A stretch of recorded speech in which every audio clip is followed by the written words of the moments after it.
भगत जनों, इस प्रकार की बातें सुनकर हृदय दुख का अनुभव करता था कि इस रचना के कौतुक को देखने की क्या आवश्यकता थी। 36 युग एक क्षण में कोटि कोटि कौतुकों तथा तमाशों को देखने में व्यतीत हो गए। काश इतना समय इस प्रेम मूर्ति के देखने में व्यतीत होता। इनके दर्शन तो आद में हुए थे। ये वही हैं जो आरंभ से ही गुण स्वरूप होकर दिखाई दिए थे। निश्चय ही वही है। आह मन, यदि तुम मन ना होते तो प्रेम मूर्ति के दर्शनों ही में निमग्न रहते। वाह वाह, धन्यवाद दो कि फिर दर्शन हो तो गए। भगत जनों, इतने में एक अगम्य आवाज आई। पहला रूप नानक कहलाएगा, दूसरा रूप अंगद कहलाएगा। नानक तथा अंगद सुनते ही रोम रोम में और अधिक शीतलता तथा मिठास भर गई। नाम की मिठास कितनी प्यारी है। धन्य गुरु नानक, धन्य गुरु अंगद। फिर कितना समय उस सुंदर तथा हृदयाकर्षक दर्शन में व्यतीत हो गया, इसका किंचित मात्र भी आभास नहीं हुआ। अचानक एक दिल वर्षा, आंधी, बादल, बिजली, ओले, बर्फ, भूकंप तथा सागर की बाढ़ आई। ऐसा प्रतीत हुआ मानो सारे उपद्रवों की बाढ़ आ गई है। परंतु इस पर भी आप अचल समाधिस्थ रहे, हिले तक नहीं। उस काल में भी आपके रोम रोम से एक प्रकार की अत्यंत प्यारी सुगंध तथा मधुर ध्वनि प्रवाहित हो रही थी। हुक्म रजाई चलना, नानक लिखिया नाल, नानक लिखिया नाल। इसके पश्चात वाक्य ध्वनि होने लगी और आवाज आई, जो तुद भावै साई पलीकार, तू सदा सलामत निरंकार, तू सदा सलामत निरंकार।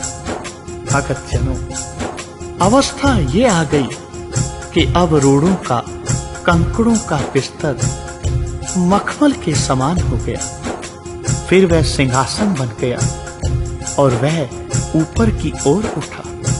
वह मूर्ति जो सेवा कर रही थी और जिसे अंगद जी कहकर संबोधन किया गया था, दौड़कर श्री चरणों में प्रणाम करने लगी और उन्हीं चरणों में विलीयमान हो गई। जैसे निर्मल हृदय में करीबी जल कुंड में जल और धूप में चांदनी समा जाती है, वह दिव्य सिंहासन विद्युत छटा की भांति देदीयमान होने लगा। तत्वों का युद्ध दूर हो गया।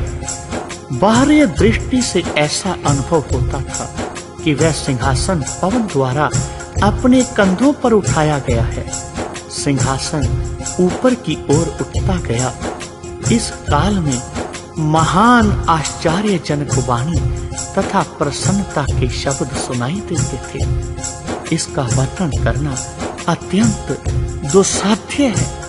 ऐसा प्रतीत होता था मानो आकाश को वाणी प्राप्त हो गई है और कोई गायन करता हुआ कह रहा है, सचखंड वसै निरंकार, सचखंड वसै निरंकार। ऊपर की ओर उड़ता हुआ सिंहासन एक ऐसे केंद्र पर पहुंचा जिसे समस्त ब्रह्मांड का केंद्र कहा जाए तो उपयुक्त है। इस स्थान से समस्त लोक तथा खंड दिखाई देते थे। यहाँ की गति बड़ी निराली थी। वायु नहीं, जल नहीं, माया के अंश का कोई पदार्थ नहीं, लोक नहीं, ब्रह्मांड नहीं, परंतु समस्त ब्रह्मांड, अनेकों सृष्टियां, देश काल के अनेक रंग एक दूसरे के अंतर्गत थे। अनेक प्रकार के अभौतिक पदार्थ दिखाई देते तथा आभासित हो रहे थे। फिर भीतर तथा बाहर फिरती हुई एक अत्यंत सूक्ष्म और सरल वस्तु आनंद प्रदान कर रही थी। जब इस स्थान पर पहुंचे तो एक अत्यंत विशाल तथा अभौतिक नगर दिखाई दिया, जिसकी सुंदरता को ही सुंदरता कहना चाहिए तथा सृष्टि के समस्त सौंदर्य को उसका धोवन कहना चाहिए। उस नगर के द्वार के समीप पहुंचने पर बाहर की ओर अनेकों सुंदर नर नारी दोनों ओर पंक्तियों में खड़े दिखाई दिए। इनके भौतिक शरीर दृष्टिगत नहीं होते थे, परंतु उनका अस्तित्व और नाम निश्चय ही था। वस्त्रों का रंग अत्यंत मनोहारी था। ये सब आरूप होकर भी रूपवान थे। रंग ऐसे थे कि उन्हें ना तो रंगरेज के हुनर में, न आकाश के इंद्रधनुष में और न सूर्योदय तथा सूर्यास्त की बेला में बादलों पर पड़ने वाले प्रतिबिंबों में कभी देखा गया। परंतु कबीर जी की वाणी इनकी व्यवस्था को संक्षिप्त रूप से इस प्रकार कहती है। कोटि सूर जाके प्रकाश, कोट महादेव अर्क बिलास, दुर्गा कोट जाके मर्दन करे, ब्रह्म कोट वेद उच्चरै, जो चाचो तो केवल राम, आन देव स्यों नाही काम, आन देव स्यों नाही काम। ये तथा अन्य कई भांति के जीव तथा आत्माएं, नाम चाहे जो भी रख लो, जो अनेकों ग्रहों से आत्मोन्नति करके उस स्थान पर पहुंचे थे, पंक्तियों में खड़े होकर इस तरह के अनुपम बाजे बजा रहे थे जिस प्रकार किसी राजा के पधारने पर हमारे नगरों में रंगारंग कार्यक्रम हुआ करते हैं। जब सिंहासन इनके बीच में पहुंचा तब सब लोग इस प्रकार यश गान करने लगे। कब कल सुजस गावो गुरु नानक, राज जोग जिन माणियो, राज जोग जिन माणियो, और साष्टांग प्रणाम करने लगे। इनके बीच में से निकल जाने पर ऐसा लगा मानो एक नगर रच दिया गया हो। यह अत्यंत अद्भुत तथा महान आश्चर्यजनक नगर था। हम स्थूल प्राणियों के स्थूल मकानों के समान उन सूक्ष्म प्राणियों के सूक्ष्म मकान थे। ये इन ज्ञानेंद्रियों द्वारा देखे नहीं जा सकते थे, परंतु कोई सूक्ष्मतर सूझ उनके अस्तित्व का परिचय देती थी। उस नगर के समीप जाते ही एक ऐसी वस्तु अंदर प्रवेश करती है कि सांसारिक बुद्धि एवं मन आदि बादाम के छिलके की भांति टूटकर अलग हो जाते हैं तथा एक अन्य बुद्धि की उत्पत्ति होती है। वह बड़ी विलक्षण वस्तु है। जिन बातों का वर्णन पहले हो चुका है उनकी प्रतीत इस बुद्धि द्वारा हो सकती है, अन्यथा अरूप के रूप को देखना तथा समझना तो बहुत दूर की बात है। विचार ही वहां तक नहीं पहुंच सकते। उस नगर की रचना का पता लगाने के लिए पंचम गुरुजी श्री गुरु अर्जन देव जी ने यह शब्द उच्चारण किया।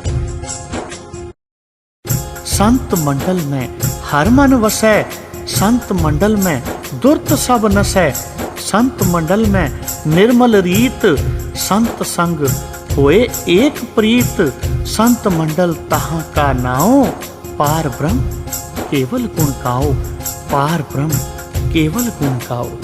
भगत जनों, इस नगर के मध्य में एक बड़ा सुंदर सा महल आया। इसकी रचना समस्त शहरों से सुंदर है। इसकी समस्त इमारत पारदर्शक एवं अभौतिक है तथा बिजली से भी करोड़ों गुना अधिक तरल है। इसका प्रकाश अकथनीय है तथा शक्ति महान है। जिस प्रकार डोर के साथ पतंग बंधी होती है, उसी प्रकार इसकी अदृष्ट शक्ति के साथ समस्त ब्रह्मांड अपने अपने मार्गों पर चक्कर काट रहे हैं। वह सब नेत्रों का विषय है किंतु यह नेत्रों का विषय नहीं है। अगम दुर्गम काड़ रचियो बास, जामे जोत करे प्रगास, बिजुल चमके हुए आनंद, जय पौड़े प्रभु पाल गोविंद। भगत जनों, अब श्री गुरु नानक देव जी इस महल के भीतर गए। द्वार बंद हो गया, परंतु फिर द्वार खुला। भीतर जाते ही हमारी उस बुद्धि ने भी, जो अभी तक समझ तथा ज्ञान देती रही थी, चक्कर खाया। वहां पर प्रकाश ही प्रकाश हो गया।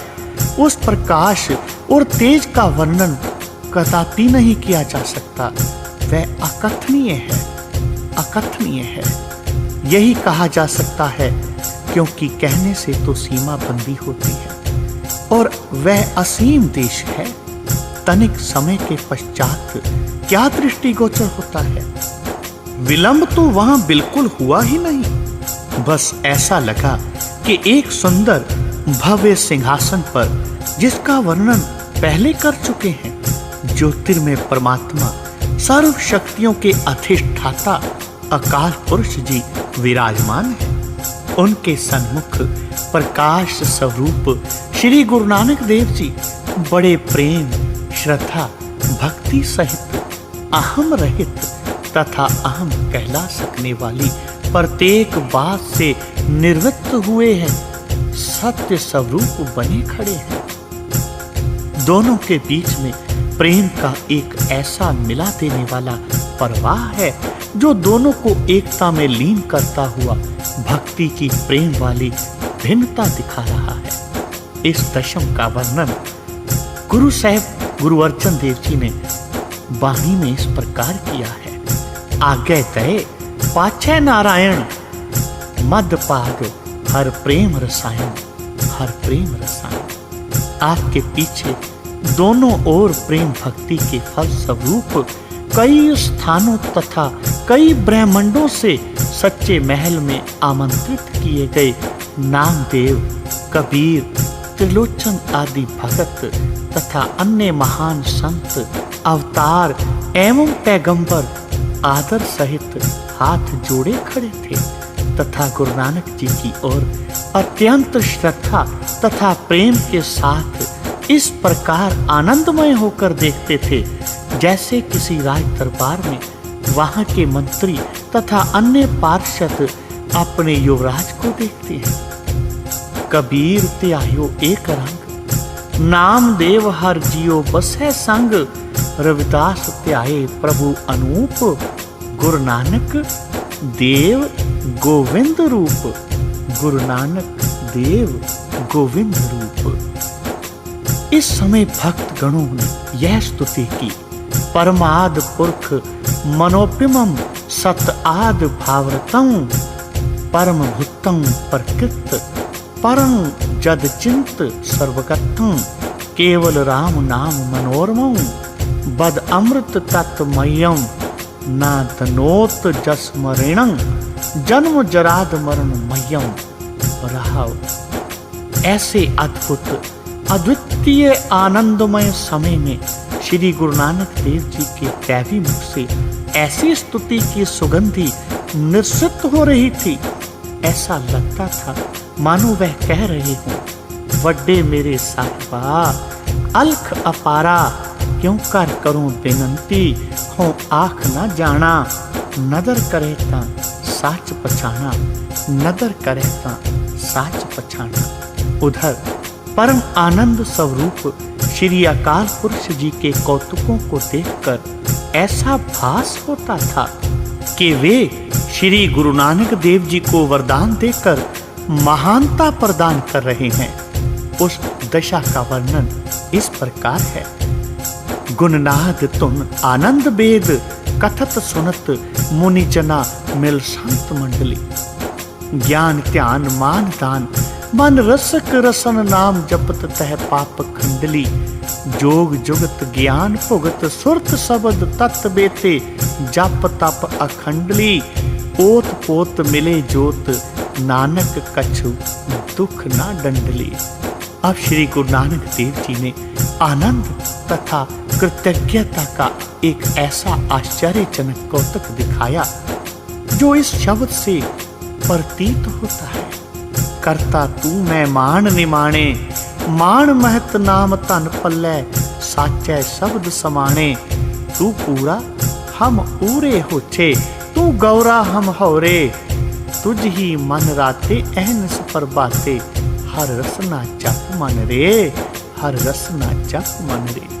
भगत जनों, इसके बाद ज्योति स्वरूपमय प्रभु ने परम प्रसन्न होकर श्री गुरु नानक जी से कहा, हे नानक मेरी स्तुति कर। परंतु श्री गुरु नानक जी शीश झुकाकर मुख हो गए। उस समय ऐसा लगता था मानो तेरी उपमा तोहे बने आवे का भाव वे प्रकट कर रहे हों। आदर तथा विनय सहित कुछ समय सिर झुकाए हुए वे मूकनाद से स्तुति गान करते रहे। सोदर केहा सो कर केहा, जित बह सर्व समाले, वाजे नाद अनेक असंखा। केते तेरे वावण हारे, केते तेरे राग परिस्यों कई है, केते तेरे गावण हारे। गावन तुदनो पौन पानी बै संतर, गावे राजा धर्म दुआरे। गावन तुदनो चित गुप्त लिख जाने, लिख लिख धर्म विचारे, लिख लिख धर्म विचारे। इस स्तुति गान के समाप्त होने के पश्चात उस जगाधार की दैवी वाणी की गूंज सुनाई पड़ी।